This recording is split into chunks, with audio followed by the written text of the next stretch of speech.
बताइए अनुप्रिया जी, बिहार का हाल बताइए। सवाल उठा रहे हैं कितनी सीटें बिहार में, चुनौती कड़ी है, टक्कर बहुत आमने सामने की है।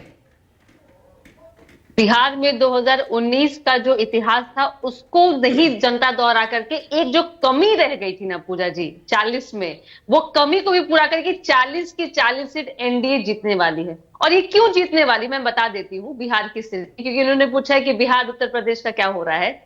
आपकी जो चाल चरित्र और चेहरा है ना जो महागठबंधन का है, जहां पे राजकुमारों को राजगद्दी देने की जो संस्कृति है, जहां परिवार को बढ़ाने की संस्कृति है, जहां लूट की संस्कृति है, जहां जनता को लूट लो अपनी संपत्ति बढ़ा लो, ऐसी संस्कृति और संस्कार को देखकर बिहार की जनता त्रस्त हो चुकी है और मान चुकी है कि देखिए हमें ऐसे भैया राजकुमारों को नहीं बैठाना है जो चांदी के चम्मच चांदी के कटोरी में खाते हैं, तो उस गरीब जनता का क्या होगा।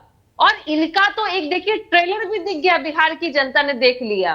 राजकुमार के एक राजकुमार और है जिन्होंने अपनी बहन के नॉमिनेशन में अपना चरित्र दिखा दिया कि यह हमारा चरित्र है, हमें बहुत आक्रोश आता है, हमें कार्यकर्ता पसंद नहीं है, हमें परिवार पसंद है। मंच पे परिवार रहेगा तो जय जयकार होगी, मंच पे कार्यकर्ता होगा तो उसको धक्का मार के जमीन पे गिरा देंगे। सच्चाई यह है पूजा जी कि जो नारा और वादे ये अब कर रहे हैं, हमने चुनाव के पहले कर दिया 400 पार। चल हो जा शुरू।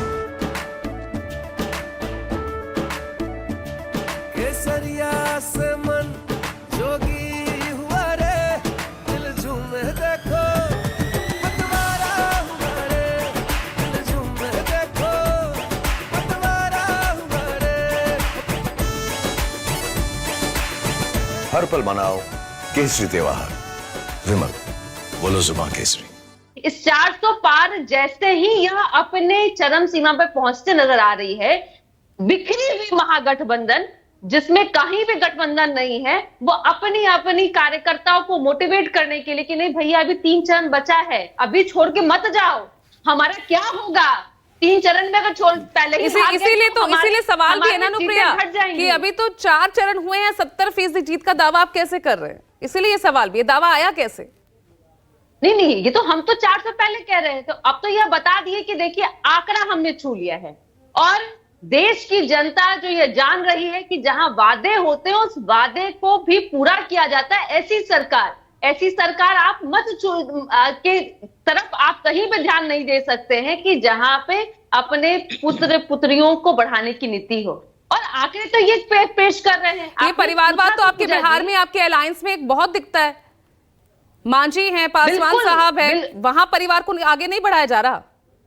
परिवारवाद की जो आप अगर डेफिनेशन मुझसे पूछेंगे वह यह पूजा जी कि अगर किसी पार्टी का अध्यक्ष कौन होगा तो नेता का बेटा होगा, वो परिवारवाद है।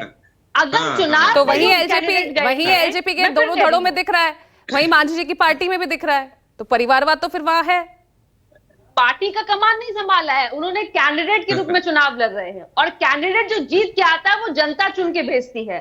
राष्ट्रीय अध्यक्ष और प्रदेश अध्यक्ष जो बनता है या आला कमान होता है वो पार्टी खुद ही तय करती है। मुझे लग रहा है अब तो ये मुद्दे बहुत पीछे छूट गए हैं, चाहे भ्रष्टाचार हो, परिवारवाद हो, पिछले 4 चरणों में तो इन मुद्दों की गूंज हमें सुनाई दी नहीं।